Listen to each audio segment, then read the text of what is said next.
We binnen zo even kwiet als riek, ongedierte. Hoewel er in de winter oerlest is van ratten en moezen, hebben we in de zomer meer last van mieren, vlooien en wespen. Op dit stuit zijn het vooral de wespen die het voor oerlest zorgen. Het wordt nu warmer, de nesten zijn haast klaar, jonge koninginnetjes die fleuren haast uit. En als de jonge koninginnetjes uitvliegen, hadden de werksters die in de nesten zitten, hadden voeding nodig. Die hadden normaal, wij worden die voed door de zoekers die de larven afscheiden in het nest. Maar omdat de jonge koninginnetjes geboren worden er volle minder worden er geen eitjes meer lijn door de koningin.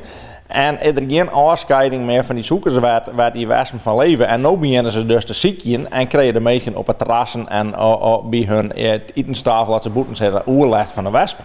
Ongediertebestrijdingsbedrijven hellen het ongedierte op verschillende wijzen voort.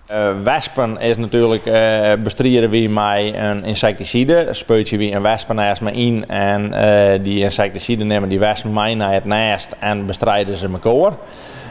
We kregen wel eens een melding van een bijenvalk. Dan bel je een imker op. Die schept zijn bijenvalk en ja, die broekt het weer om een valkje op te zetten waar er hunning van winnen kan.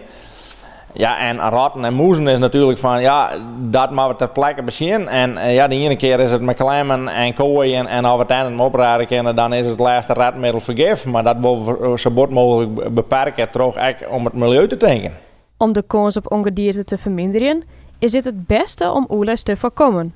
Al is dat net zo makkelijk. Van wespen overlast voorkomen, dat is haast net te doen. Er zijn wel bepaalde dingen, als mensen zeggen gotjes en naden en kiernaadtichtje. En van ratten is natuurlijk, een rat is een cultuurvolger. Die komt om wat eten is en wat smargens is. En ja, hygiëne is een heel heeg punt om ratten en moezen te voorkomen. Maar het bloedt natuurlijk een beest en een dier. En ja, helemaal voorkomen zie je het nooit.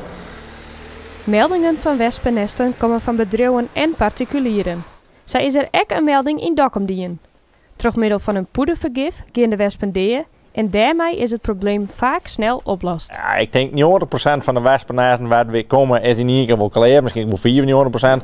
Maar enkele moeten we weer omkomen dat de koningin toch naar deeën is wat er dan maar van anker hebben. En dat is altijd na 14 dagen en houden de meesten 14 dagen in de gaten. Is het altijd zo dat er nog steeds oerlest is.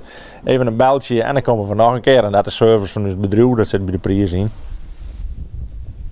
Dit naast is, nou, dat is ook wel zitten. Ik denk net dat we hier een tweede keer naartoe hoeven.